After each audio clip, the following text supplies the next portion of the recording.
Preservation Commission to order. First on the agenda, let me grab the agenda, is roll call. Please call the roll.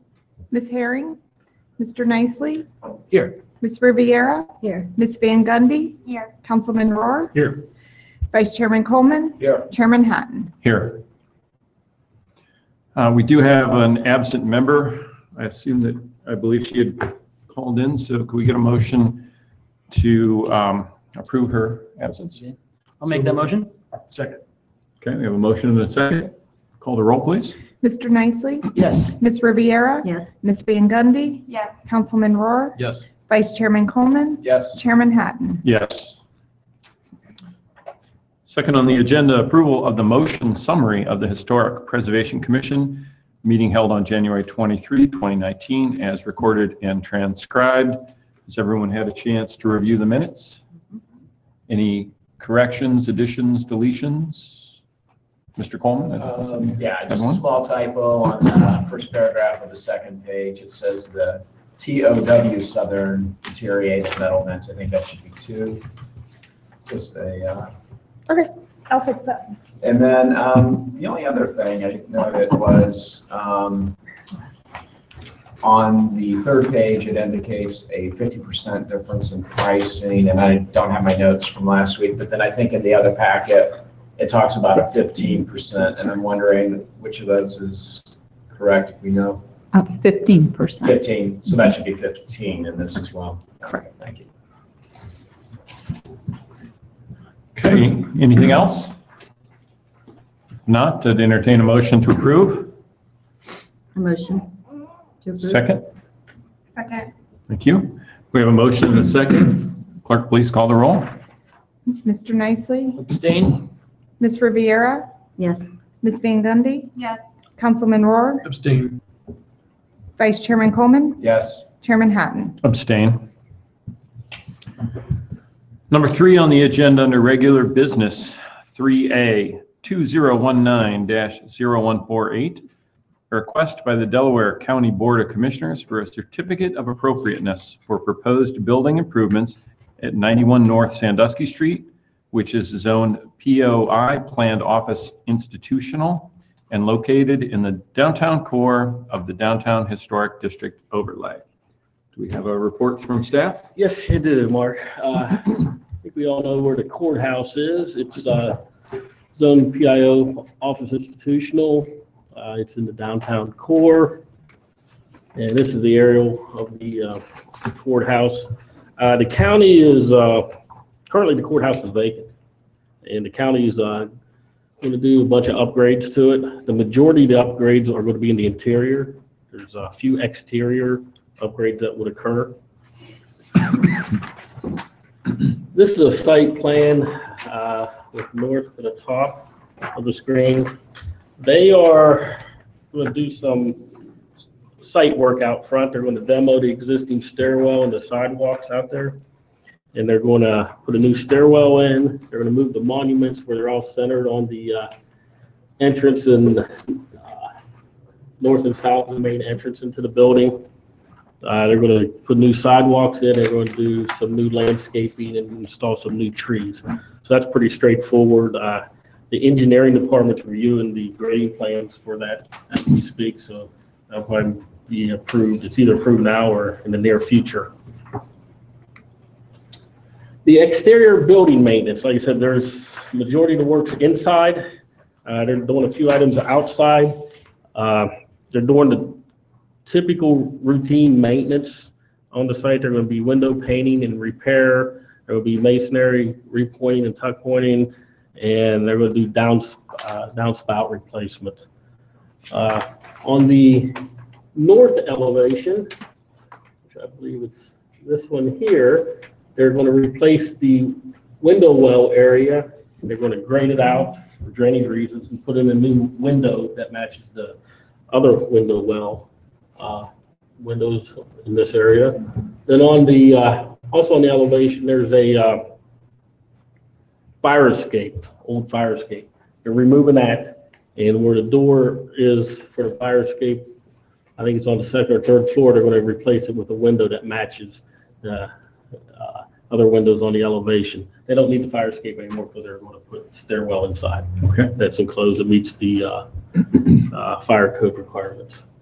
And also on the south elevation, which is in this area, they're taking out another window well for same reasons, and they're going to install a window that matches the other windows in that area. So that's really the exterior renovations to the courthouse. Staff supports those. We were, before the holidays, we went up there and met with John there, and he indicated all the revisions they're going to do. So we decided this would be the next step. And I think they want to move on this fairly quickly, I believe. They have their architect does a lot of historic preservation buildings, so they submitted good drawings to us where it's easy to read and the like. So staff supports this with the two conditions identified in the report. I'd be happy to answer any questions you may have. Questions from commission members for staff?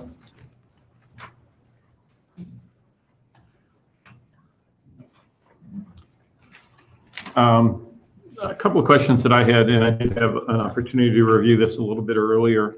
And I didn't see some of the call outs for the replacement windows and those sort of things. I know there was verbiage around the fact that they would be, let's call them replicas. Do we have any sort of, normally we'd see call outs from the window manufacturer doors, whatever that is, and I don't see that in this, which I guess is a good time to ask the applicant to come forward.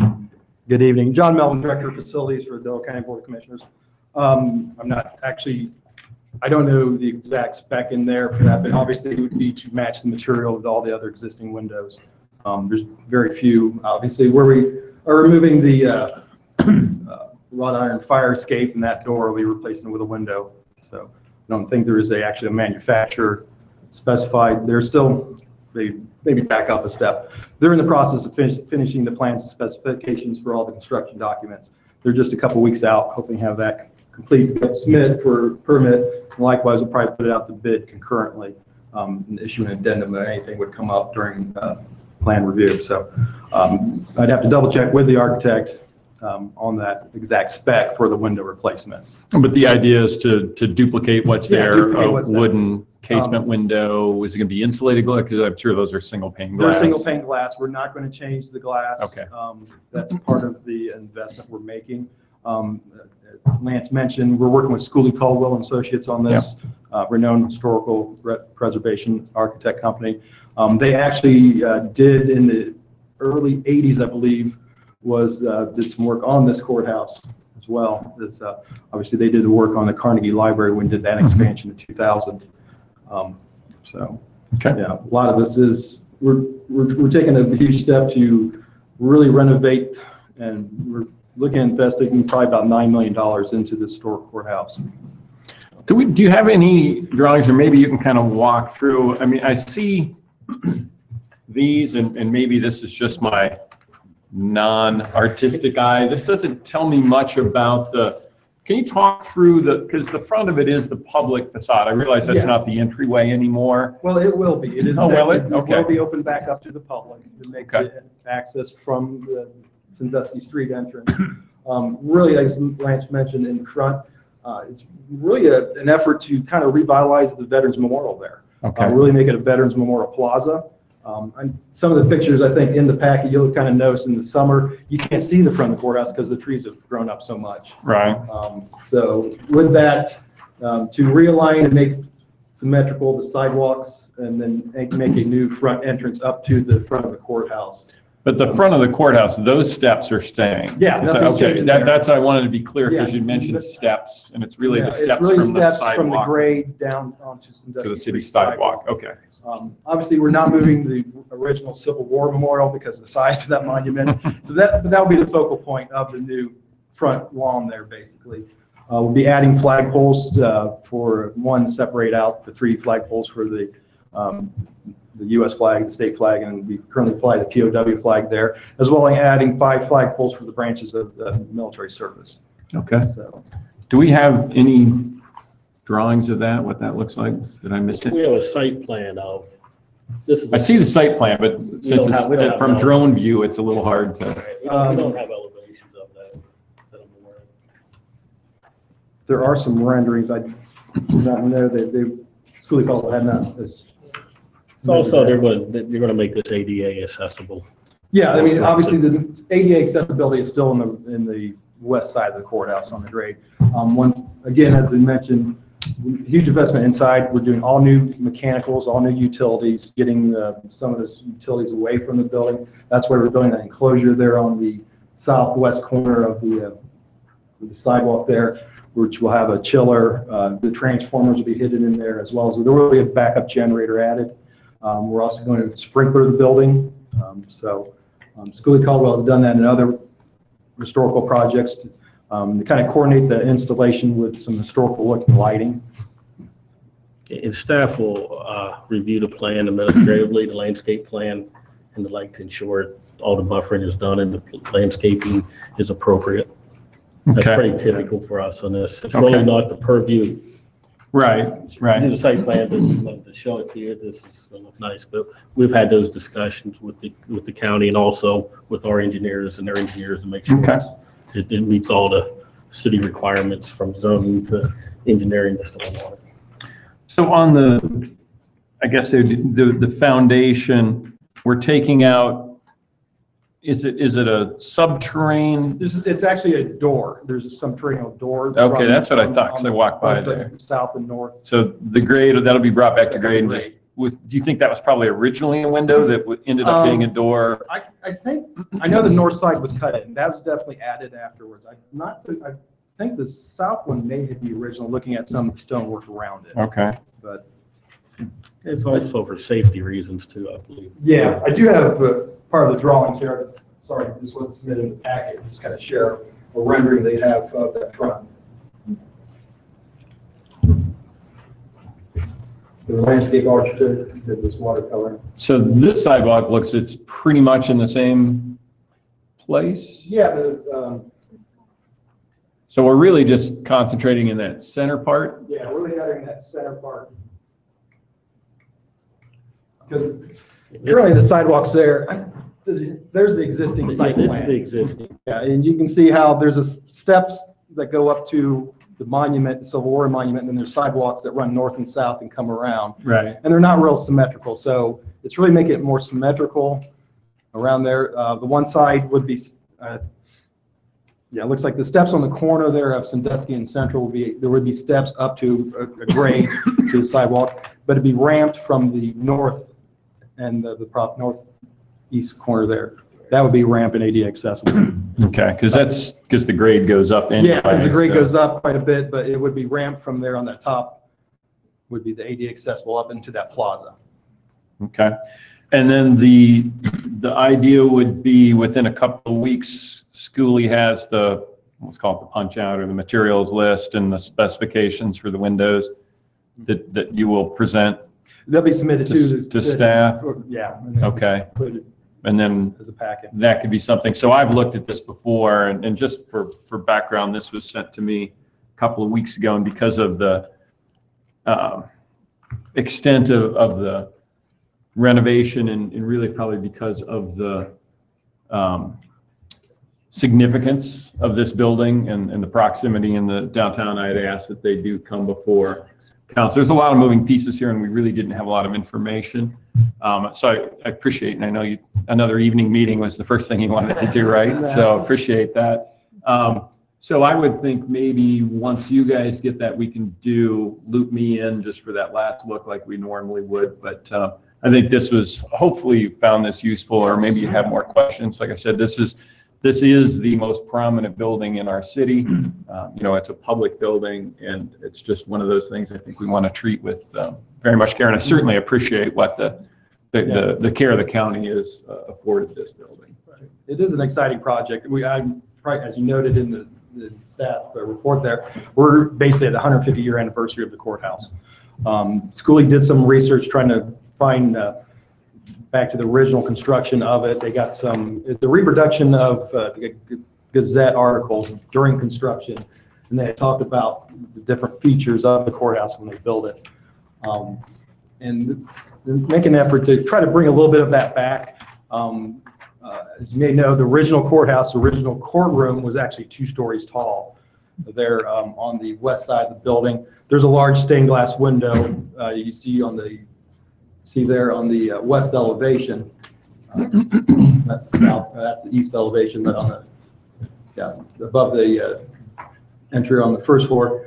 We're actually going to open that up a little bit, so the current second floor hearing room, used to be courtroom, will be the commissioner's hearing room. We're going to open that up so that have full height of that stained glass window. Trying to bring back some of the, I think they were looking in there, some of the original flooring was actually hardwood. So trying to maintain that original courtroom will be the commissioner's hearing room used for other functions too as well, to kind of bring back that aspect. Really cleaning up all the mechanicals, all the utilities. If you go in the basement currently, and when it was operating, there's a lot of conduits and ductwork, or not ductwork, but pipes running through there, cleaning all that up, putting everything underground. While we're relocating the transformers and stuff, get all that utilities out of the basement, so that really becomes a lot nicer space too as well. We're going to excavate clear down to dirt in the basement to bury ductwork below grade, and then put a new floor in there. Okay. Curious, is the law library going to stay where it is, or is it going to come into the courthouse, or? That's being reevaluated. Okay. That's probably how I want to put that. I don't anticipate, we got other options that may be better Okay, I'm just application curious. for that. So. Other curious point, any idea, this looks like any idea what that building I was? think that was used as, I'm not sure. Looks like a stable. I think in the past I've seen an article or two on it, and I think it was actually used for the courts building. Courts at building, one yeah. time. And you can see the construction of the courthouse Yeah. behind it. That's a neat photo. Any questions from commission members, thoughts, comments? Just a comment. I just think the county should be commended for making a real investment and securing the future, because by investing in it, making it usable, with these renovations, you secure that building. It's an anchor for downtown. Yeah. And I think, the architectural firm that you've chosen has demonstrated, their attention to detail, their sensitivity to the historic fabric. And I think the plaza has the potential of really being a gathering place. And I think it seems like it's probably grown organically over the years as different monuments have been added. And I think going in there and, really going in with a design to kind of make them all fit together, I think that's a great, project too. So I agree. I just think it's great. Thank you. I'll just add on to that, and echoing Commissioner Coleman's sentiment, that recognizing with great appreciation, this is a major financial commitment, clearly from the county.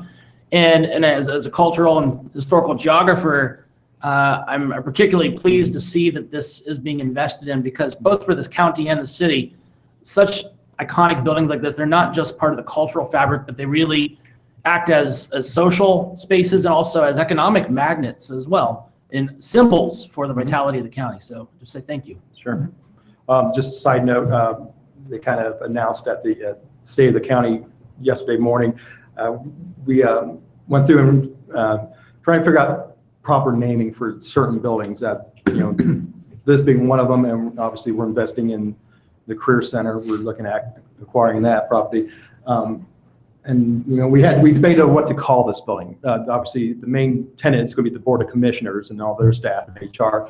But we're not taking off Lady Justice. So, for always be the courthouse, we're going to refer to this as the historic courthouse. Some people are already calling the old courthouse, but officially it'll be titled the historic courthouse. Okay. Anyone else? Great. So. I'm going to abstain on this because of my day job with the county. Okay. All right. So definitely would entertain a motion. One of the things I think that we have talked through that you might want to put in the motion is that the county will be making their final application to the city. I don't know that we need to put a timeline on that, but in the very near future, and that as normal, city staff would reach out to myself as the chair for my input on that. And that would really be just around the materials that we really didn't get a chance to see tonight. Otherwise, obviously, I think what we've heard so far is people are comfortable with the plan. So I think that would be in the motion that we approve the plan with just that one caveat. Not to put words in your mouth. Unless you think that would already be included in condition 1, where it speaks to administrative approval for any additional detail.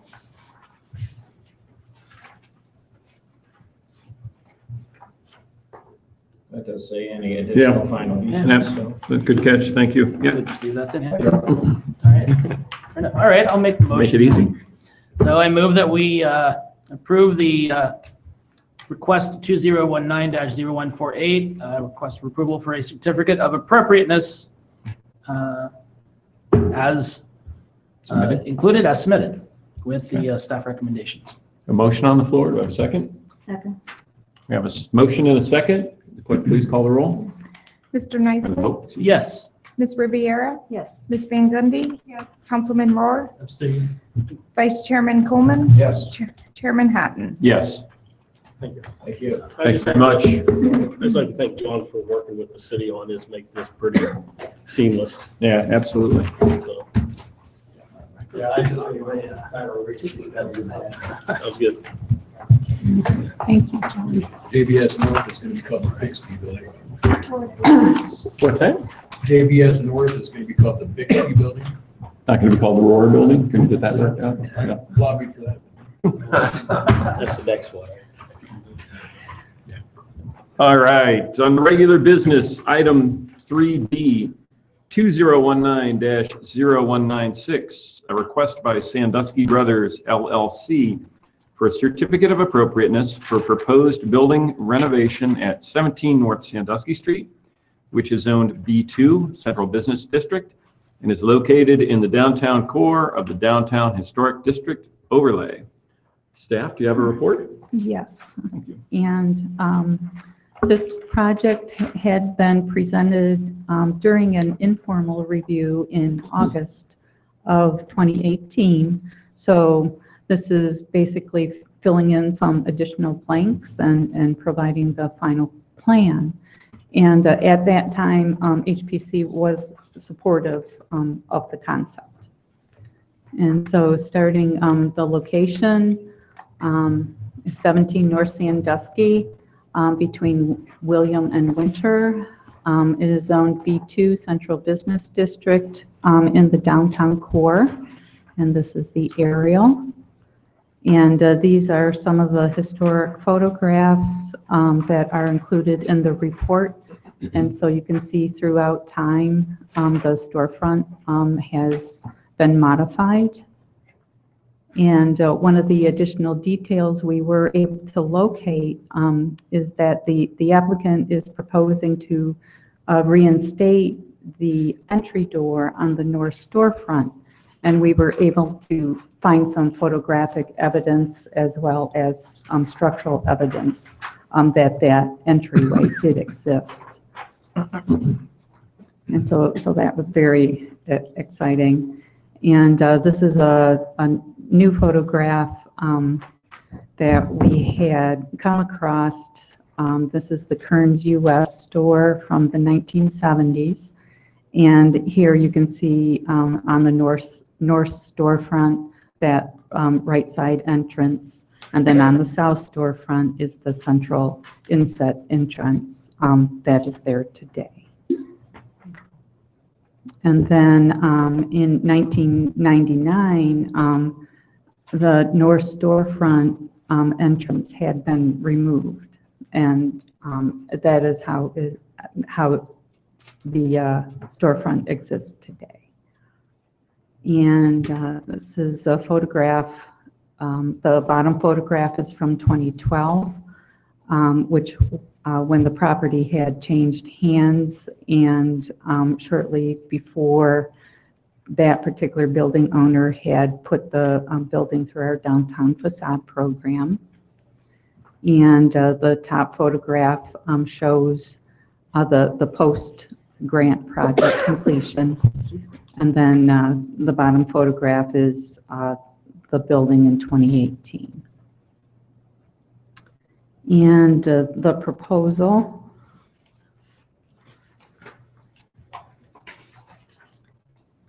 And I wanted to go through the summary.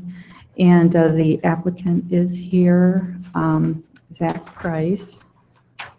So feel free to interject along the way. The first photograph, or the first plan rather, is the proposed east elevation. And the non-historic cornice at the roof line and trim below the third floor windows will be removed, and repairs will be made to the roofing and the coping, the usual gutters and downspouts. The windows will be replaced with new aluminum-clad wood windows. And on this elevation, that right side entrance on the north storefront will be reinstated. And the masonry on that facade will be restored as well. And I believe that you had mentioned that the paint would be removed. Yes. Our hope is to remove the paint on that elevation. This project, we're actually working with SHPO, and we are pursuing the federal historic tax credits on this project. So we'll have to comply, of course, with those guidelines, which are well aligned with your guidelines. And so our hope is to remove the paint on that elevation. There is some concern that could actually do more damage to the masonry if we try and remove it, which we've dealt with this on other projects. And so I'm trying to work through this with SHPO, and our hope is to remove the paint, but if not, then we'll probably either scrape it or wash it with just a water and brush, and either, I guess, see how it looks or potentially repaint it if needed.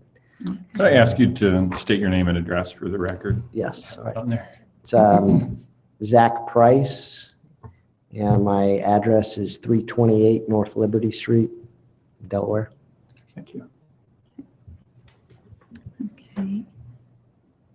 All right, and on the west elevation, which is the back of the property that faces a parking lot.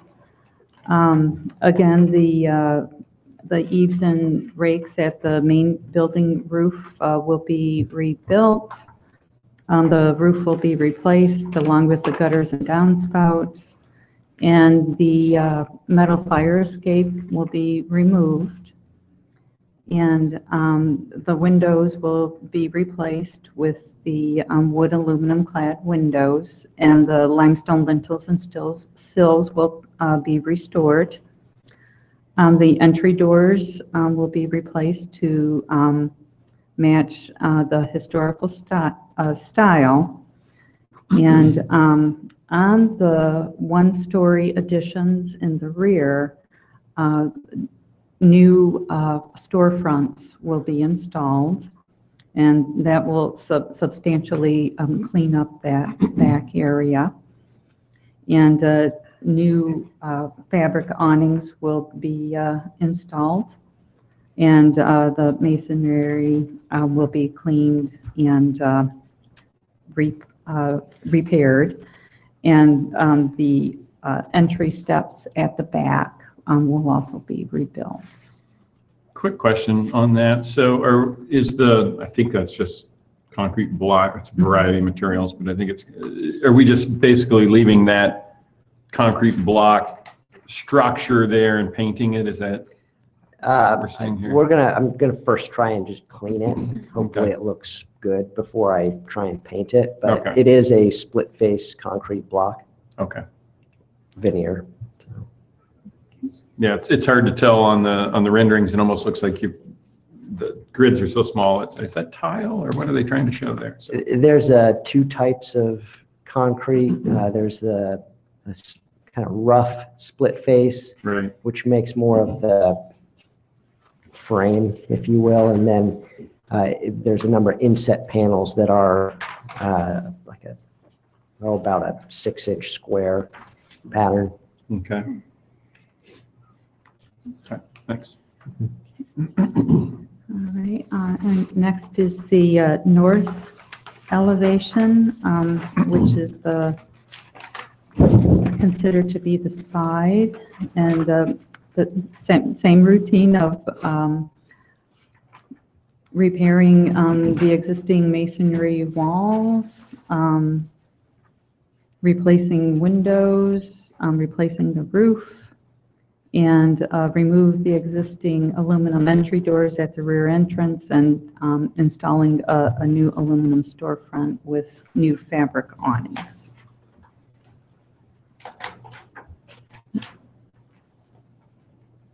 And then moving on to the south elevation, the similar types of repairs and maintenance to the masonry, replacing windows, replacing the roof, gutters and spouts, and removing an existing window and infilling the wall for a dumpster enclosure. And then this is the roof and the first floor plan.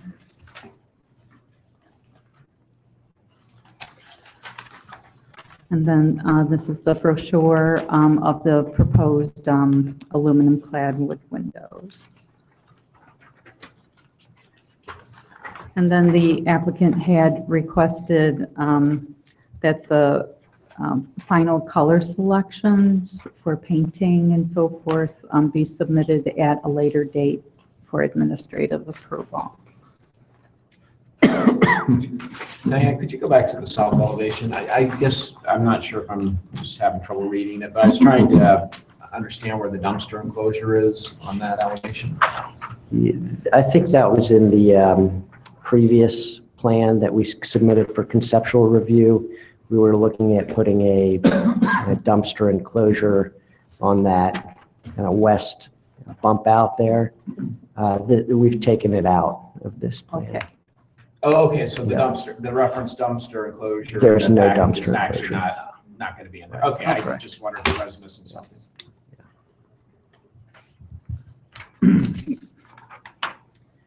All right. The window's still going to be infilled then, or is the window going to remain?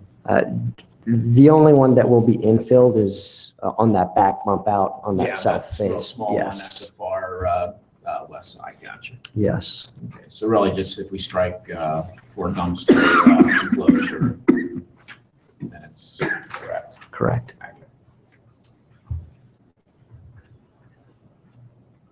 All right, and so the staff continues to be supportive of the project and the investment that the applicant is making in the building.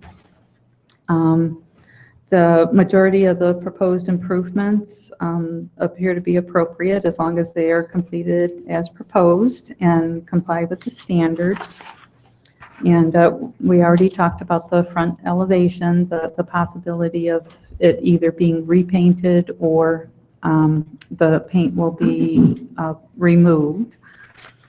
On the rear elevation, with the various additions that had been added over time, the applicant is proposing an aluminum storefront, and our standards, usually call out for, the traditional, wood storefronts that we do have.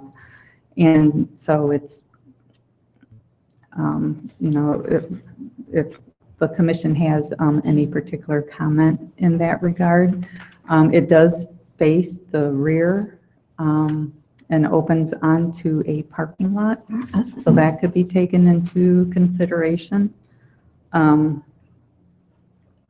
it, that is up to, up for comment. And on the entry doors, the standards indicate that the doors should be at least 50% glass in area and not more than 75%. And so that is a detail we would ask to work into the project. And the fabric awnings are proposed to be replaced or new ones installed. And the typical fabric used in the historic district has been a umbrella type fabric. And the last major detail is the reinstatement of the entry door in the north storefront. And since we do have the photographic and structural evidence for that, that would appear to be an appropriate modification to the building. And so I don't know if the applicant has anything else, any other comments? Is that the extent of your report then? Yes. Okay. Any questions for city staff before we move forward? Sure. Just, could you go back to the west elevation? And then I guess I would ask the applicant, just going back to a comment Diane made, the new doors that you're putting in, then those appear to be in excess of the 75% glazing. So, even though it's on the rear, me personally, I'm fine with, the new materials, but I think the doors should adhere to the, the percentage, 50 to 75%. Do you have any issues with that? No, that'll probably save me some money. Oh, good, good. Other questions of staff? Obviously, the applicant is here. Any questions, statements you'd like to make? Pending that, any questions from the commission for the applicant? We're really treating this project as a historic restoration project more than anything else. We are, pursuing the federal tax credits on this, and the storefront on the east elevation, that new entrance, we are reinstating that. And partially, it's mostly for accessibility as well. There isn't another way to provide handicap accessibility into that space. And the building, of course, throughout its period of significance has undergone numerous changes. So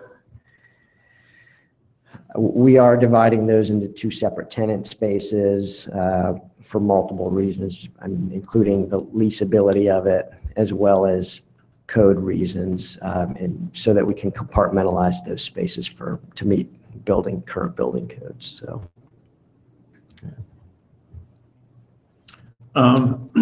excuse me, a couple of maybe just reminders for the commission, and maybe you can talk about this. So certainly, if you look at the existing photo and your proposed photo, you're taking off, I think you said that facade up at the top, cornice, whatever we want to call it up there, was added on later because we have earlier photos. Is that wood? What is that made of up there? that's plywood, actually. Plywood. And it's hard to make out in that picture, but there's a number of stars in there. If you can, on the either the left, there's the dentals, and then there's the below it is the number of the gold stars. Okay. Those are actually the same. They matched. There was a previous image that had it was actually matching the plywood covering that covered up the prism glass on that north front. So right there. So they match. So I would imagine that those were done at the same time. Okay. And apologies if I missed this in the packet, but do we know when those additions were added? Believe it was in I believe it was the late 70s, early 70s, 80s. early 80s. Yeah, I thought 70s as well was mentioned at the previous, Mhm. renewing or previously. And does that include the lettering for the Kern block at the top? That was also that recent? That was all added. Right, Wow. that was the owner at the time in the 1970s. Mhm. Creating his own little bit of history. Yes.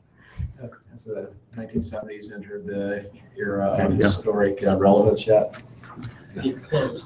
So obviously, the idea is to remove that cornice, take it back to original. You'd like to remove the paint if possible, if you can get that done within the standards, correct? Yes, I would. My concern with that right now is, I don't want to cause more damage to the Right. brick. The brick is not in the best of condition. Right. It's a little bit, the paint has actually helped preserve the big brick on the east facade. The brick on the west facade, at some point appears to have been sandblasted, and it's in pretty poor condition. Unusual, yeah. Okay. And then the storefronts on the back of the building, we don't really call it out, but on the front of the building, we've got kind of staying with the existing storefront, brought back into period spec, if it as it are with the two doors. So for instance, the windows that are there, is that front storefront going to be wood, or will we have, for instance, the dividers between those plate glass? Will that be aluminum? If I missed the call out, then I apologize for that. So the, Can you flip to the new storefront on the? Let's mention one No. exterior Keep tile going. match existing tile. The new one, his plans. There you go. yep, so right now there are the three windows across there. Mm-hmm. And then, so the existing vertical mullions, I guess, they will stay. Okay. So that one on the right there, the north, that mullion is right about at the same location where that you can see on that interior photo. Mm-hmm. Where the door is going to Where be. where it's been patched. So you can see where the door previously, that vestibule was, and then there was some wood flooring that was patched in there. So we're basically keeping that same, kind of recreating that same area Okay. that was there. But we're not really changing the materials of the existing storefront. No, we're not changing the materials at all. In Other fact, than- when we turn that bulkhead at the bottom there to come in, it'll basically, we'll use the same materials. Okay. All right. But then the back, we are going to use a more modern dark bronze or black aluminum. Is that the? Yes, the back of the building, so the three-story building, of course, is the oldest piece. And then everything in the back was multiple additions over Right. the years. There's probably 5 additions on the back of that building. And then the block, the split face was added probably to kind of tie it all together. So we actually studied different ways to remove the block, if that was even going to be possible. And nothing looked very good. Right. It's not a historical Right. facade. So I mean, we could, I'm not opposed to doing a wood type of storefront there, but it's, I mean, we kind of figured aluminum storefront was keeping more with the character that's there. Yeah, really, it's interesting. We don't allow aluminum storefronts, obviously, on the front of the building. And we've kind of gone through instances where well, what is the public side of the building, right? Obviously, if you're on Sandusky, there's that, but then you have a very busy parking lot on the back where the argument's been made before, well, this is kind of the second public face, right? Right. So, but given what you're doing with the historic part of the building, as you said, the 3-story, I think that's great that you're keeping materials, keeping the size spec, taking that fire escape down. I mean, for me personally, I don't see a problem with that. It's been a while. I'm back there a lot. I just don't pay attention. There's kind of your storefront. What is your storefront back there now made of? There's the door is actually, you can't actually see the door in that photo because the door faces to the north. The big awning that says DPS, below that, there's just a double door, solid hollow core metal. Yeah, I've been through that. And the other's just a window, right? Just like up. Yes, which is aluminum Yeah, storefront. yeah. Yeah, for me, I'm mindful of staff's comments about, that typically not being an appropriate material to use. Normally, it would probably be a bigger issue for me if you were putting that on a historic fabric, but the fact that you're putting it on a 1970s split face, concrete block, to me, it's kind of like, it doesn't offend what's already there. It doesn't detract from what's already there. In fact, actually, it'll look a lot better than what's currently there. Right. So, I think it would be different. I think if that was historic fabric, if you're putting it on historic masonry fabric, but the fact that it's clearly something that was added on, and it's not historic material, I don't think it really is, as offensive to the sensibilities or the spirit of the, guidelines. And the idea with this would be a dark architectural bronze or black. It's obviously not going to be mill finish or anything, correct?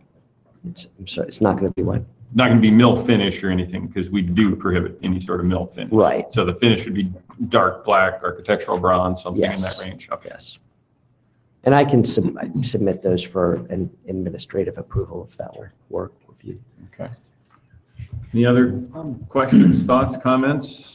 I just had one clarification back on the east elevation that's on the Sandusky side.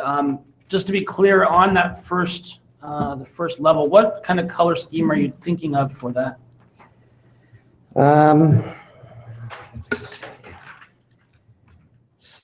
Something that's a darker color. I think the color that's there right now is okay. If we remove the paint or if we repaint to be more of a brick type color, then I think a darker color paint will look better. Okay. So again, something charcoal or bronze or something of that nature. Okay. Right. I was just curious. Thanks. Anything else from the commission? All right. Seeing no further discussion, entertain a motion. I'll make a motion to approve. Yes, absolutely. I'll give it a whack. I move that we approve case number 2019-0196 with staff's 2 recommendation. Additionally, I would add the following 3 recommendations. That the rear doors meet the glazing standard, 50 to 75% of glazing. Number 4, that the method of paint removal or treatment, if removal is found unfeasible, be subject to administrative approval. Just in the side note there, just because I think, I don't have any doubt that you're going to do it right, but I think we just want to be careful about ever having a precedence that we are, approve something to be removed without knowing the actual method of removal and having just kind of a backstop to make sure that somebody doesn't completely, find one method not practical, so they go to sandblasting or whatever. So that's the only reason I throw that in there. But again, I don't have any doubt about your what you're going to do. We can provide a mock-up too, if you want to. I think just however, whatever you settle on, if it's subject to admin approval, I think that would be sufficient. And then number 5, that the rear entrance finish, the new rear entrance finish be subject to administrative approval. Did I miss anything? Anyone else? Okay, we have a motion on the floor. Do we have a second? Second. A motion and a second. Could the clerk please call the vote? Mr. Nicely? Yes. Ms. Riviera? Yes. Ms. Van Gundy? Yes. Councilman Rohr? Yes. Vice Chairman Coleman? Yes. Chairman Hatton? Yes. Thank you very much for coming in tonight. Yeah, Look- nice building. Thank you. Looking forward to see it We're happen. excited about it.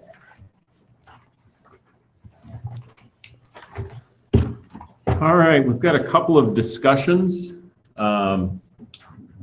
Since we're done with the public thing, I'm gonna go ahead and adjourn the meeting for about 2 minutes because I have to use the facilities. So we will be back for the discussion part. We'll have to get a drink. I think we gotta get a drink of water.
To order. We are at 3C under regular business. 3C1 is discussion on fiberglass clad windows.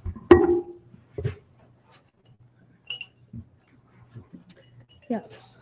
And in your packet, city staff has prepared a memorandum regarding the discussion for proposed change to architectural standards for downtown Delaware, inclusion of fiberglass clad windows as an acceptable window treatment. And the goal of this exercise is to provide an additional, somewhat more affordable window treatment option for our business and building owners.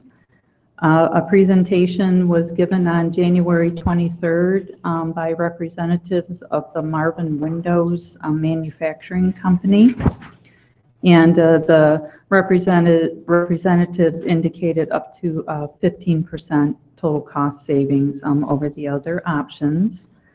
And the commission requested city staff to advise of the process to revise the standards to include fiberglass clad windows, the possible ramifications and listing of manufacturers and window models for ideal candidates. And the window listing from the city of Columbus was being used as a model. As far as authority, the commission does have the authority to make the modifications to the architectural standards, which is included in zoning code chapter 1190 in section 1190.04. Now the process,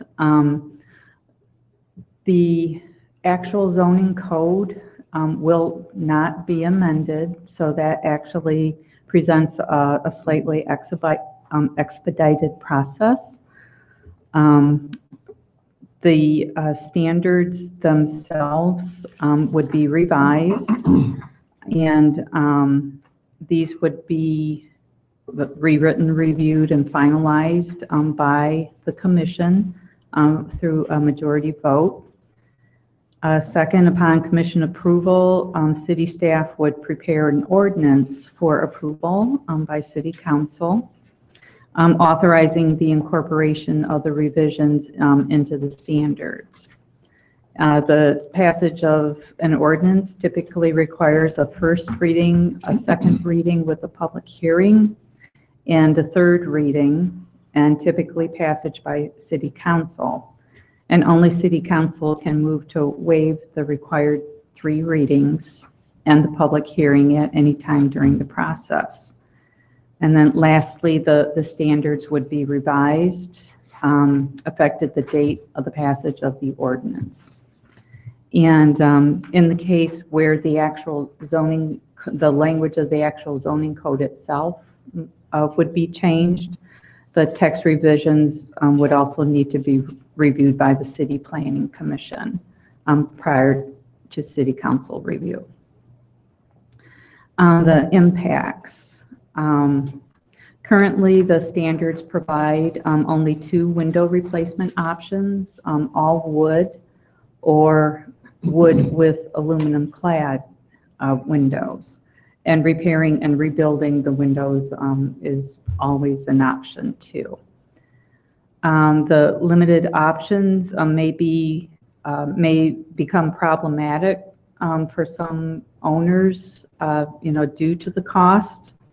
If cost prohibited, the owners may not elect to undertake the project, and the windows themselves would continue to deteriorate. And providing an additional window replacement option will help maintain and perhaps spur appropriate development in the district.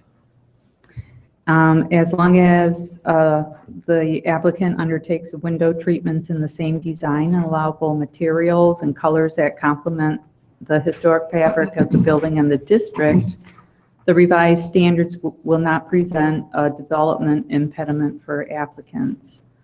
And the majority of window treatment projects are typically administratively approved by the HPC chairman and the planning director prior to installation. And in cases where an applicant wishes to replace windows but wants to do a different design, then they would be asked to appear before HPC. For example, if someone wanted to replace a 6/6 window with a 1/1, which completely changes the design of that window. They would be asked to appear before HPC. And in our experience, those owners who have actually replaced the windows, they have been very, very sensitive to the designs and the materials that are already in place. And the three manufacturers that we have seen in the historic district to date have been Trimline Windows, Marvin Windows, and Pella Windows. So these are, considered to be a good grade of window. The next impact, the City of Delaware is considered a certified local government community, which means that the city has partnered with and been certified by the National Park Service and the State Historic Preservation Office to make a local commitment to preserve, protect, and increase the awareness of historic preservation and our unique cultural heritage in our built environment. That said, the staff offers that the commission may think in terms of both authenticity and aesthetics of window treatments in historic preservation efforts. And the commission can still remain as strict as it wishes to be, in regards to windows. In addition to aesthetics, energy efficiency seems to be a major reason for owners to wish to change their windows. And this leads to a better indoor environment for tenants, shoppers, visitors, and the like. And staff commends the commission for taking their role seriously and suggests continuing to ask for supporting details of window treatment materials to ensure that products will not detract from the historic fabric. And if perchance there's an indication that any new products are not holding up in performance or appearance as anticipated, the commission can certainly reverse itself regarding any particular product. As of this writing, fiberglass clad wood windows are not considered eligible for funding for the city's facade program. This is a program funded by federal community development block grant funds through the Ohio Development Service Agency. And each project needs to be approved by the State Historic Preservation Office. And at this time, this particular product is not considered eligible. As far as actual revisions to the standards, staff had gone through the current edition of the architectural standards and listed out all of the sections that would be updated, and those are included in your memorandum packet. And the suggested changes to those particular sections are outlined there.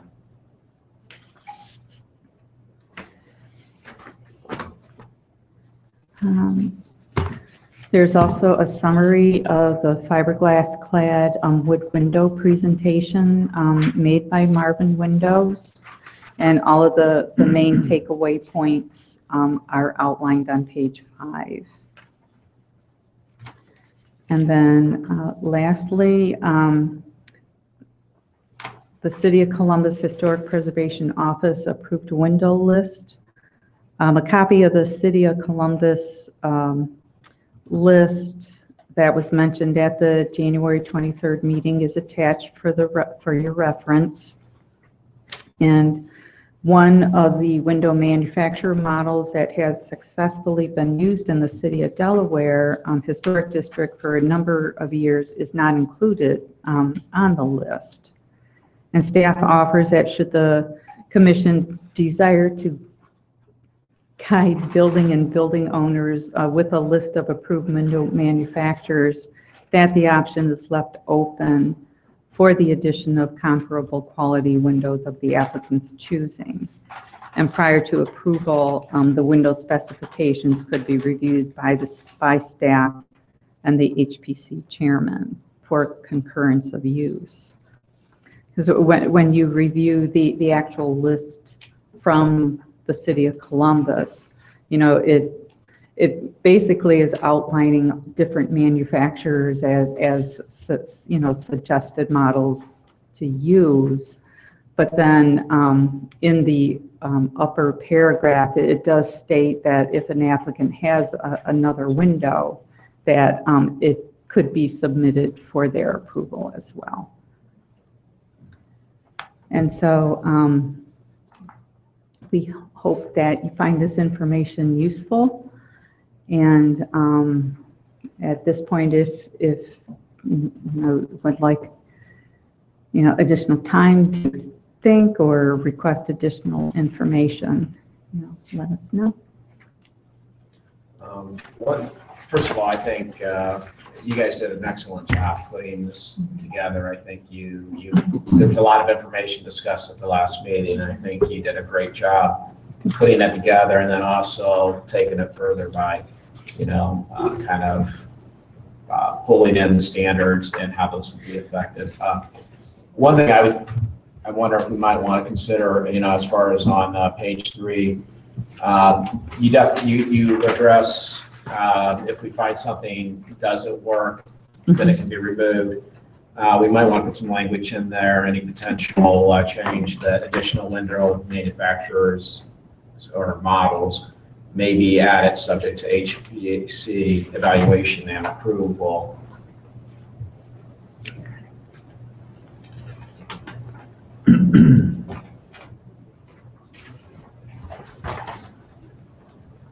And then just in the recap that you have from Marvin, the second bullet point that there are different grades of fiberglass. I think one of the key takeaways there is one of the presenters mentioned that the extruded is a much better product in terms of you know, durability than the rolled. So that might be something that we would note in any language if we are to introduce fiberglass. I think he was talking about that in reference to aluminum. I thought it was. It's mentioned on bullet point 6. It says aluminum. Oh, okay. I think he mentioned that as far as I thought it was. I don't think you can extrude fiberglass. Okay, maybe that was. I can't remember. That's what it said, isn't it? Yeah, I probably wrote it down incorrectly then when I was taking notes. Oh, you know what? You're right. There was 2. That was referring to the 2 types of aluminum chromatic. Yeah, my mistake. Anyway. So Diane, what's your ask of the commission? If you wish to proceed with making the changes, or if you had wanted to, you know, ask for any additional information and think about it a little more. Can I ask from the city standpoint what's driving this? What's driving this? This was a request from the commission. Ms. Van Gundy had suggested including the fiberglass clad wood windows as another affordable option. It was during, I think, the co-hatch when we were Right. talking about the window cost Yeah, Right. I and think. the taxpayers. Yeah, and I think we tried. Marvin people they were scheduled to be here previously, and then I think we just had a really long agenda, Right, we did, so yeah. that kind of.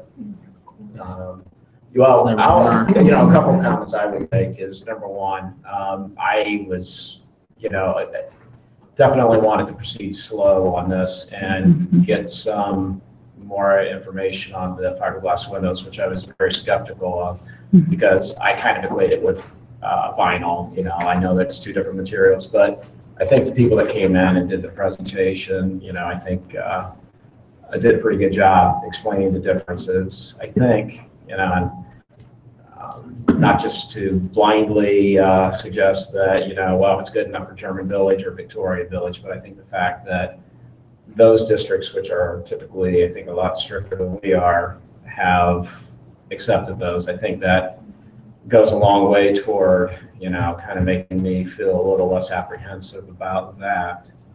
And then the other thing I would suggest is if we make a change to the standards, I think that would be something that should be discussed with full membership present. Because that's a pretty big deal. And I think everybody should, be here to provide input. Any other comments? Aaron? Nothing in particular, just to kind of echo what has been said. I think going back to, I forget when it was, late summer 2018, I think, when we were presented with the samples here at City Hall. And I see that there is the results of the survey there on the last page of the packet. Correct. And yeah, I mean, I was struck by the fact that I had aluminum clad and fiberglass side by side and truly had difficulty even telling a difference between the two in terms of the jointing and the overall appearance and even the texture. The one thing I was just curious, and I apologize, I was not able to be here at the meeting last month for this, so I would like to hear the other commissioners' insights on the muntins and what the quality seemed like it would be for that kind of material versus what we normally see. Because that was the one concern that I had. Well, when the window company was here explaining the windows, they were going into detail with the aluminum clad window and how the wood, we have now so virgin that you can get a really cheap, aluminum clad wood window and it not last very long. So they were comparing that to this fiberglass and how they're made and how they will last longer.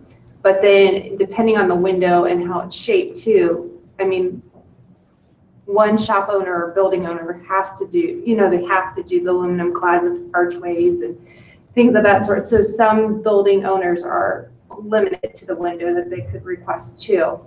So they were sharing that. But anyways, yeah, the quality I felt was much better.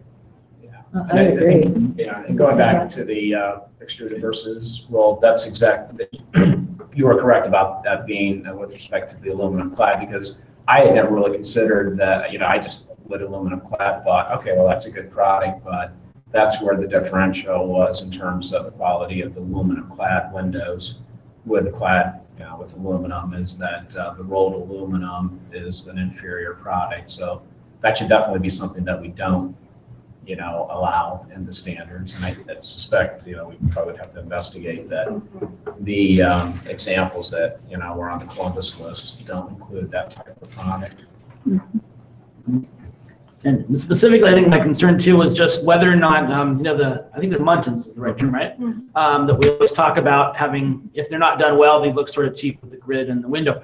Was there any comments last month about the quality of those versus what we normally see with aluminum clad wood? I think the comments were that with the, for lack of a better word, the premium fiberglass windows, you can get a pretty good, historic look to it. Obviously you can get a much cheaper version that is going to look cheaper and is not going to be accurate. But maybe the thing to do is we could use the Columbus list as a starting point, but actually have to have samples to approve before we actually add those, so that we can actually see them, and see them up close and determine. But I think, again, me personally, I was skeptical, but I think I'm more open to that, as long as we have a process for ensuring that, that they are made of quality materials and that they do satisfy the need for the historic look. If you're, and that's where the commission comes in on any normal given month. We're going to be looking at the quality going, this is not conforming to the standards. That would be in there, right? Yeah, and they've really focused on the fibers and how the fiberglass is made and with the color. So, and how it's intertwined with the colors like a lifetime. Right, they never fade. So, I mean, that was very interesting to hear versus, just maintenance wise. Okay. Great. Thank you all. Any other thoughts, discussion, comments? I just think it's something we definitely should not let slide. We should pursue. It's a good addition to the downtown merchants in the historic district. And I would say, for the sake of the energy efficiency qualities, if we're seeking to be a greener city and a more energy efficient city, I think there's obviously a win there as well, without compromising the historical integrity that we're trying to achieve. So I was not at the last meeting, but I definitely spent some time looking into this, and I sort of do this as a sideline anyway. My thoughts are a couple of things. One, this isn't in the national standards or in the state standards, and I'm not quite sure. That was really why I asked that question, Diane, is why we feel we need to get out ahead of what we've always followed. The folks at the national level have the ability to put, body counts against this sort of stuff, to do consumer report style testing. I get, I've been through enough manufacturers' displays and comments, and I brought this up before, when we look at the 20-year warranty on the glass, well, the glass is going to be fine. We've got a 10-year warranty on the components. And since I've been on this board for more than 12 years, 10 years as you get older goes like that. 10 years is not much of a warranty. I'd also point out that there's a product called Hardy Plank that had a consumer class action lawsuit where they had billions of dollars of recovery. And I happen to have a friend who had Hardy Plank siding on his house. What that meant is through the class action lawsuit, he recovered about 10 cents on the dollar for that. So while it's, and of course, then the manufacturer goes bankrupt and another one steps in with another product that'll be perfect. This may be great from what I've seen. I'm not quite sure. There's a lot of things I don't like about it.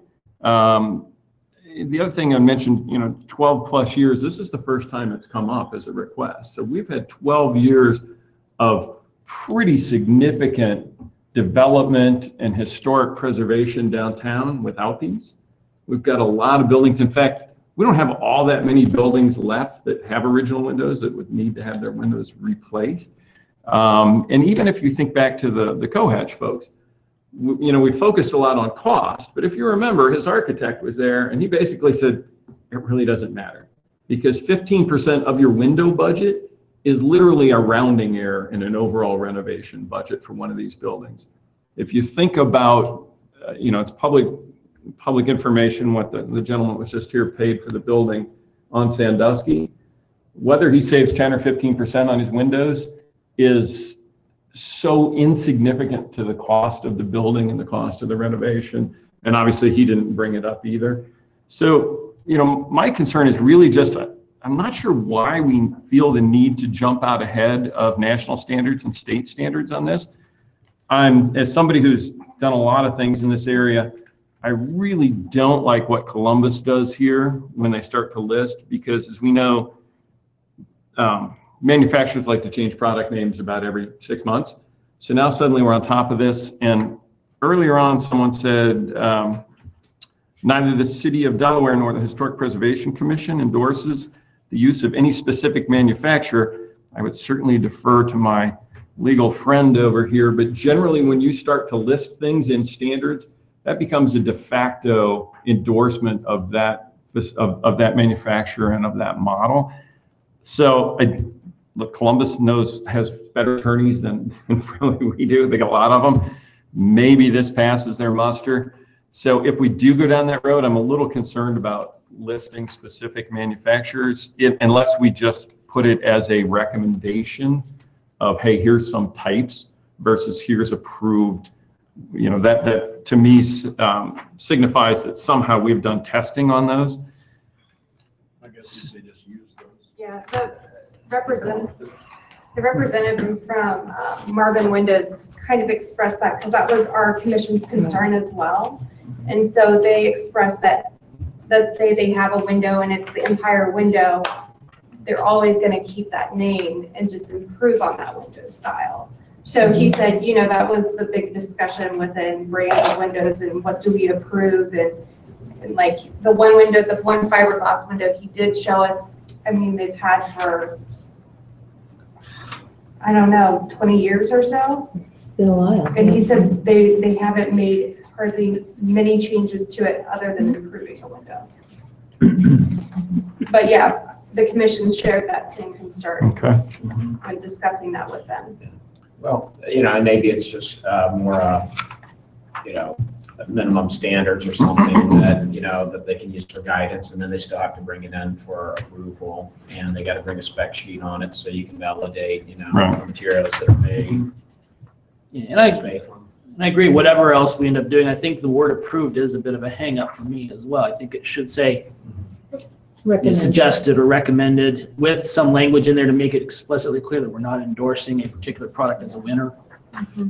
Even if they don't change, which may very well be the case, I'm not comfortable as a public entity of really pushing that. Okay. Well, And if it's it weren't for the problem that they could change them, you could even just keep it as, here's a list of windows that have previously been approved. But that doesn't get around if they change that model down the road and use different materials. And then that's got to be updated by city staff on the website every time we approve something new. Well, there again, maybe it's just a matter of, you got to bring in a sample and it's subject to. No, I know that, but if we're asking the city to, that means that has to be updated, both in internal documents and on the website. I agree, and I think, We'd also bounce this off our attorney too to get his Yeah, recommendation. okay. Anything else? Or I was, going to add, instead of including a list of specific manufacturers and so forth, as I had brought up at the meeting where the presentation was done, just come up with some parameters of what you would like to see, in the window.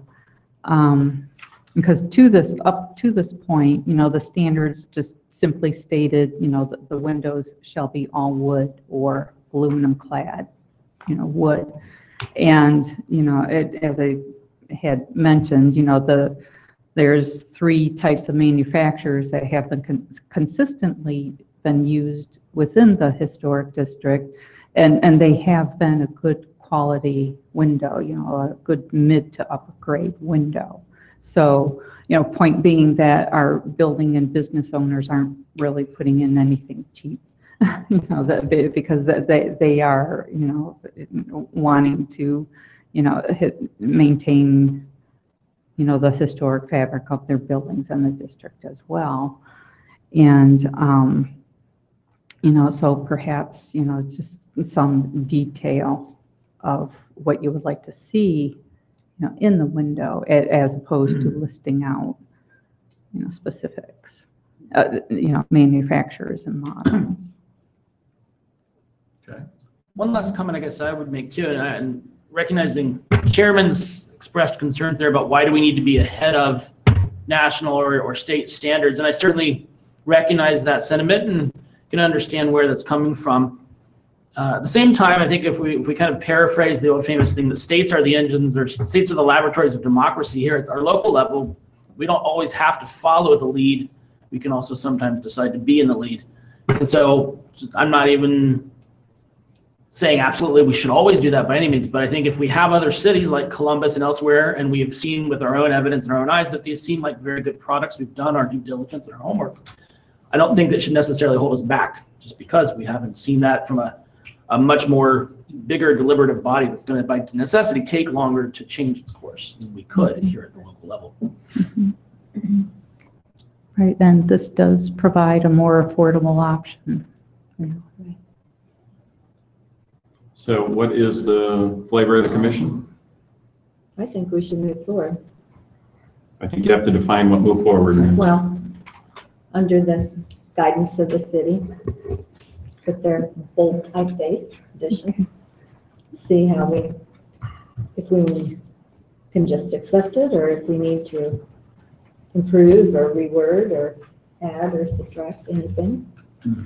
Well, that probably comes back to my original question. I'm not sure I see a call to action in here. I see a lot of information, and that's why I think if you want to make a motion to move forward, you're going to have to clearly state what move forward is. I just see a proposal. To what? I'm sorry. So- I said, I just see a proposal. You know, Well, can we, clarification from city staff, what would be the next step for the commission in terms of what we would ask the city? Would it be to request the final language be given to city council, or Well, how does that work? you could request, you could approve this, move this forward, or you could request us to bring the final language in front of you next meeting and something to approve or modify as you may, then forward it to council at that point. Or have more discussion on it and hold off on any text revision until then. So you have more discussion. Okay. Do we know, just to clarify, what is the date of our next HPC meeting? 27. 27th. Assuming that's scheduled, remember, we don't always have those. That's true. Yeah. And I know in advance I will not be present because I have to travel again for my Well, job. I understand that, this is something we've been discussing for a while, but I think, to me, it just seems like it's something though, that, again, I think it'd be something that would be best if all 7 members were present before we had a vote to charge city with drafting the language. But I just think it'd be important to get, everybody's input, including, our resident architect.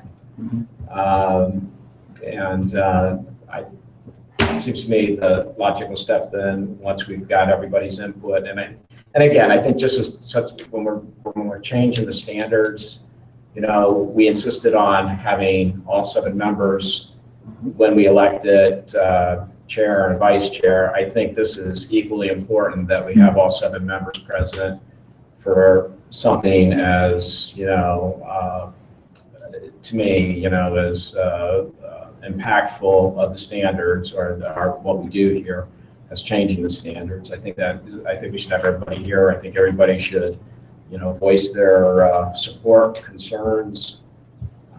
And then once we've got that, I think a vote to, proceed or not proceed. And if we proceed, that would be, to me, having the city draft the standards for us to review, discuss, modify, and then vote on. Yeah. So should this be a standing item until we get 7 members? That would be my That's what we did preference. last time. That would be my preference as well. And I'm tentatively supporting of this, and barring any contradictory evidence that may arise, but I agree. I think something of this magnitude, there's not an urgent need for it, clearly. So why rush through it? We have this. We really are appreciative, and speaking for myself, and we have the city staff, we're really moving on this.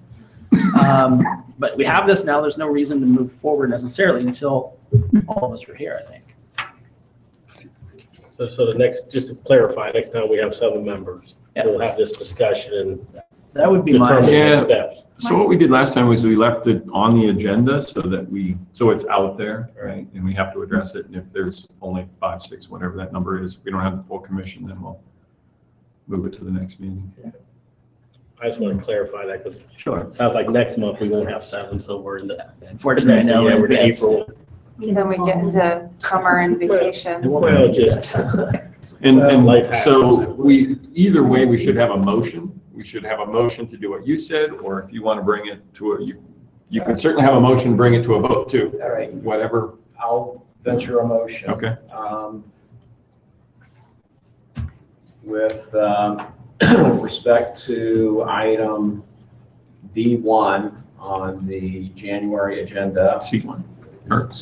It's 3C1. Oh, you know what? I'm sorry, I'm looking at. Holy moly. C1 on the February agenda, I move that we leave this item on the agenda until such time as we have full membership participating, and then we vote on whether to have city draft the language changes or not. Okay, we have a motion on the floor. Do we have a second? Second? Mr. Nicely, second. The clerk, please call the vote. Mr. Nicely, Yes? Ms. Riviera, Yes. Ms. Van Gundy, Councilman Rohr, Yes. Vice Chairman Coleman, Yes. Chairman Hatton. Yes. All right, thank you. Number 2 under C discussions is sidewalk vestibule design standards. I notice we don't have anything in our packet. No, I think we're just, where was this left off? How long ago was this discussed? We were talking about lease agreements on. It was back at Smoked, I think, and is that where it first came up with their design? I have when September 2018 is what I have. That's probably all right. That's probably it. 12 West, is that what you said? 12 West. Well, yeah, Smoked next door. What's that? Oh, I don't think that was included. Started with the pig ale, or what's it called? Flying. Flying pig, Great. flying pig. Well, we kind of told them no. Yeah, we told them no, core district, right? So I think last time, and I don't have anything from previous things. I know we had talked about, where they would be acceptable, and then, we hashed around some general, guidelines, but nothing definite. I think there was some discussion as to whether or not to limit it to the sub-district as opposed to the core district. There was that. We talked about whether we wanted to consider square footage, whether we wanted to consider frontage. Probably argue either side of that. Right, in Yeah. the September 28th memorandum, we were going to talk about, listing out various parameters for the vestibules, as you had mentioned, interior space limitations, exterior placement limits, how would these be defined?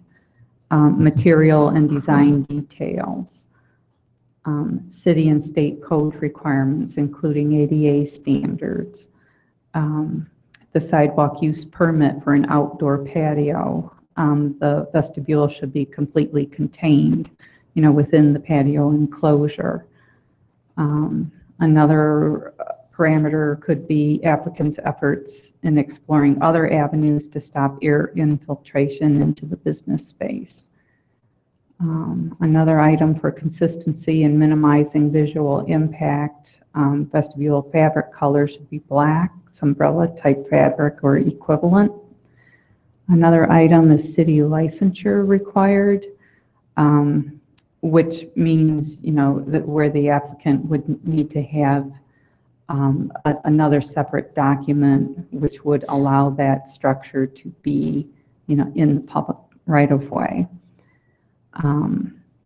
Should they be only allowed off of Sandusky Street? And each application must appear before HPC, meaning no administrative approval.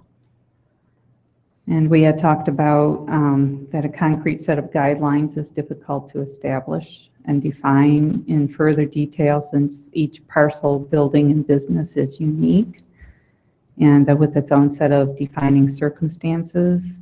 And all the sidewalk areas are all different with different obstructions. Another parameter to explore further is the effort of the applicant in exploring the other avenues to stop the air infiltration. Therefore, the request for a sidewalk vestibule is intended to be a last resort request.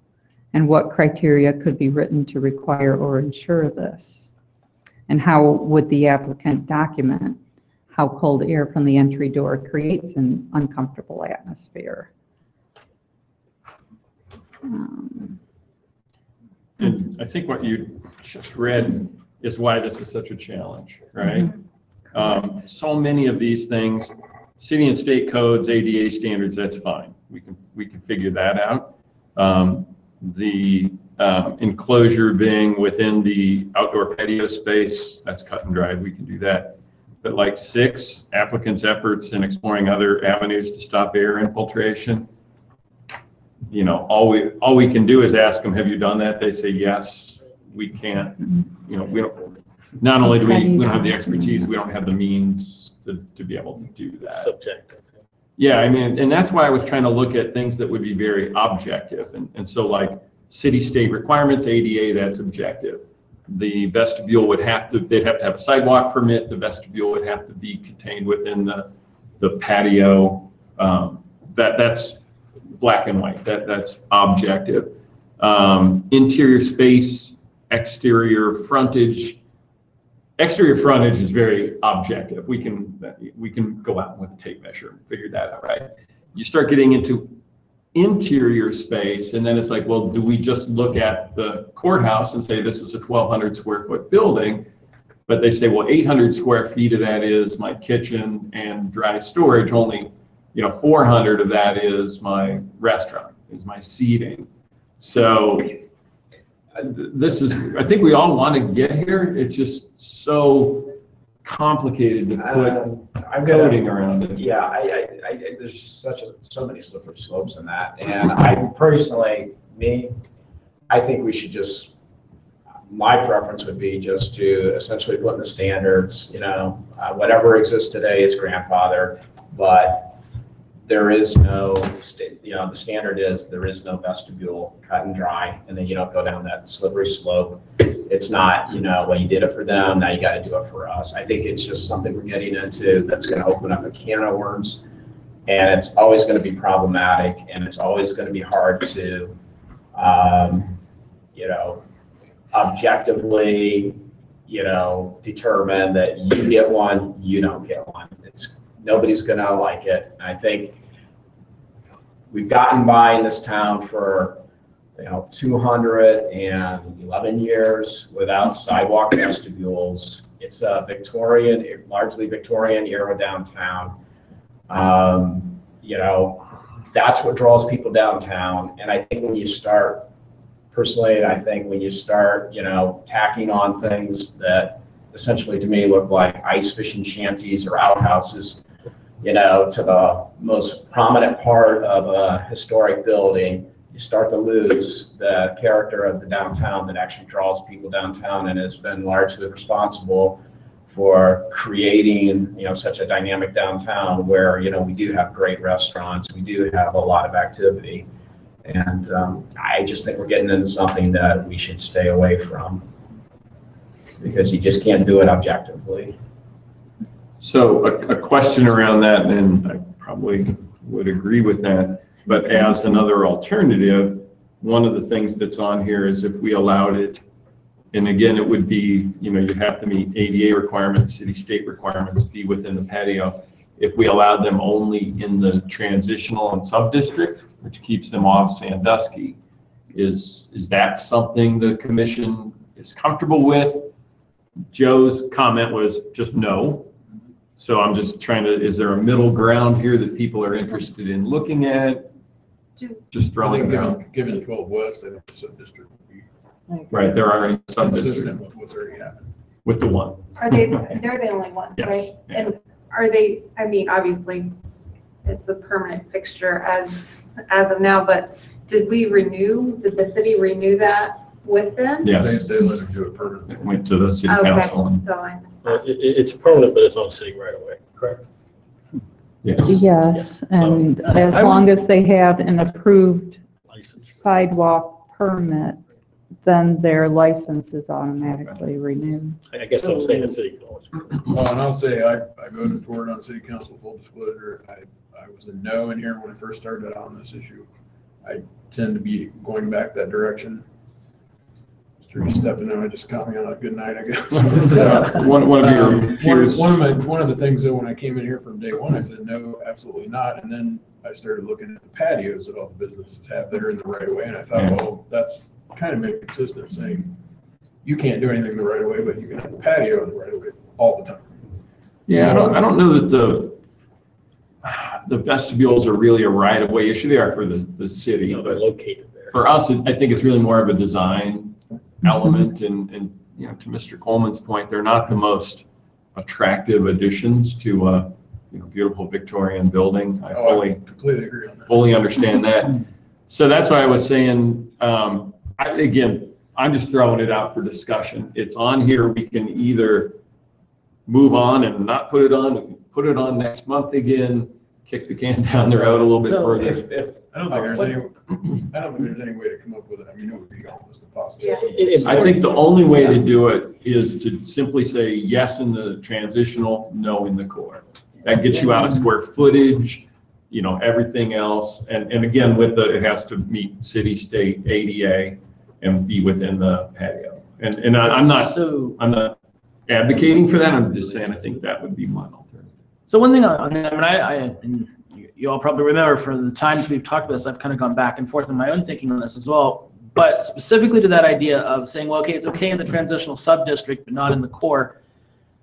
I would tend to sort of shy away from that. And here's why is, yes, we have more variability in the transitional sub-district currently, but there was still sort of a standard around which that was based. It was okay, there are certain styles of architecture. It's not consistently of a certain period, but there was still sort of an underlying standard that was there. Whereas this, to me, saying, well, you can do it if you're 10 feet off of Sandusky Street, essentially, that just seems sort of arbitrary, unnecessarily, to put something new in place based on really capricious decision of, well, here you can, but here you can't. I think it would tend to need to either be all or nothing. And my current thinking on this is, having listened and seen all these things, I'm kind of moving in the same direction of saying, no, we should just avoid it, because I think there are so many pitfalls. I just see constant turmoil, people being upset, having to appeal against our commission to take it to city council, and a lot of public disgruntlement, for lack of a better term. I think it's simpler and cleaner to say, no, these are not the standards.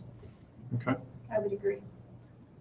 Well, could I offer a motion? I don't think we have to. Well, if we want to include, introduce it into the standards, add to the standards, that it's just a prohibition, I would move, what I was going to suggest is a vote on asking staff to changes to the standards that would, other than grandfathering in existing vestibules,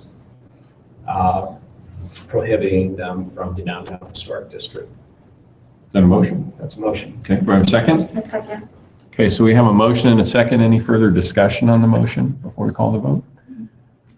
I would just add that we currently don't have anything in there regarding these, so it's almost kind of a double negative. I understand what you're trying to do, which is to enforce that, but I'm also hesitant of adding when we don't really need to add. There's nothing in our standards that allow for those. We allowed one on a temporary, it was supposed to be temporary basis that then got allowed.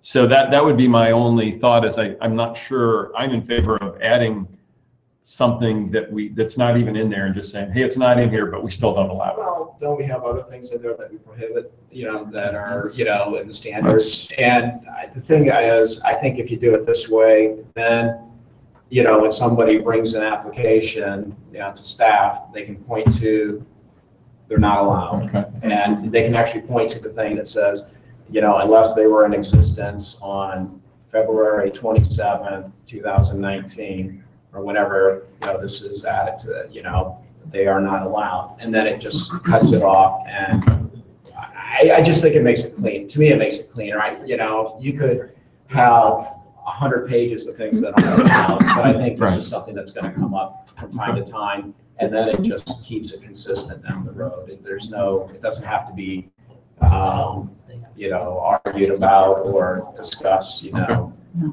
One two, thing I'll say too is that I did vote for the one at 12 West.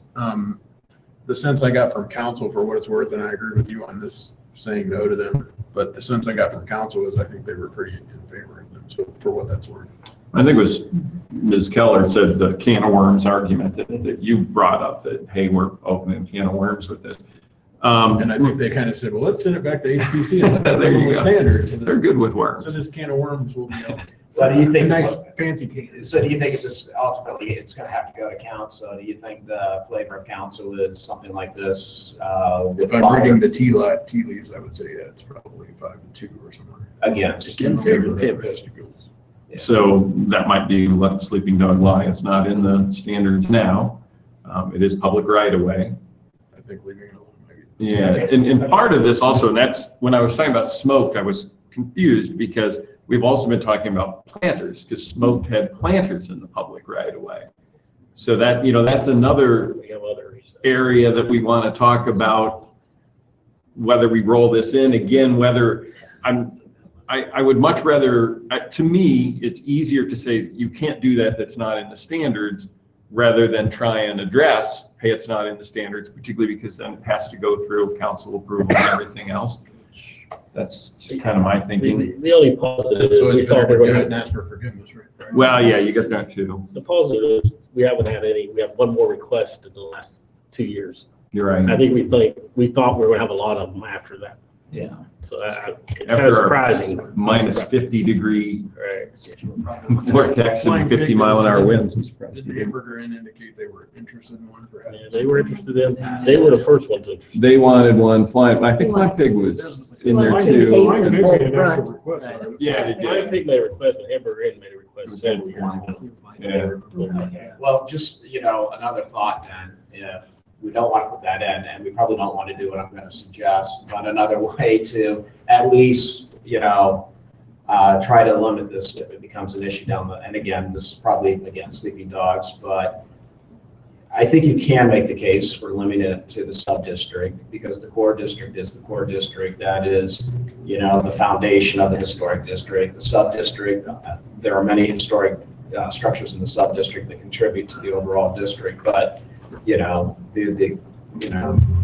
the core district is just that, it's the core. And I think, the standards as written currently are more stringent.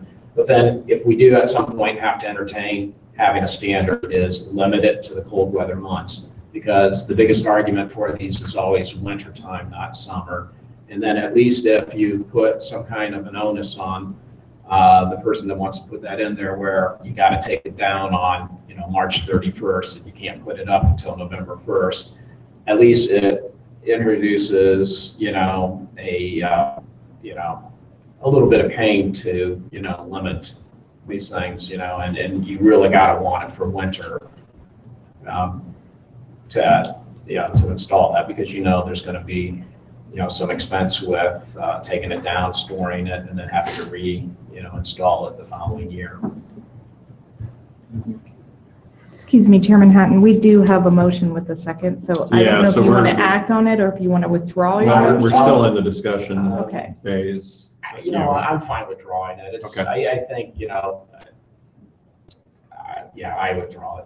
Okay, so is this something, do we want to leave this and/or the planters in the right of way? Do we want to leave this on the agenda? Do we want to take it off and just bring it up if it comes up again? What's the thoughts of the commission?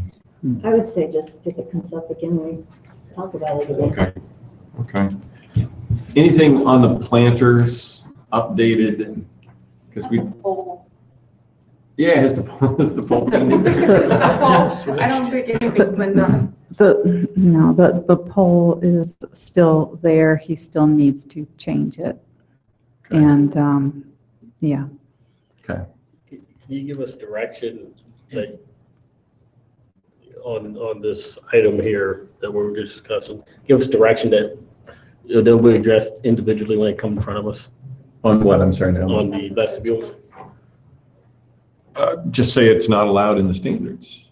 Right, 'Cause but it's- that's where we don't leave it on the agenda. Yeah, no, I don't think we need to leave that on to Yeah. Ms. Riviera's point. I think we've discussed it and the flavor seems to be We leaving it can alone. table it, I guess. Or just I don't think we need to table it unless. Just remove it. Take it out. Just, We've done, we don't need to take any action. So, okay. So it's being removed. from Anything the else on that? agenda. Are we good over there? He withdrew his You want motion. an No. official reaction? No, this item will be removed from the agenda? And- Yeah. Okay. Okay, number 4 on the agenda, staff comments. Is there anything you haven't commented on tonight? Staff? I think we're good. Commented out, okay, good. Same thing for commission members.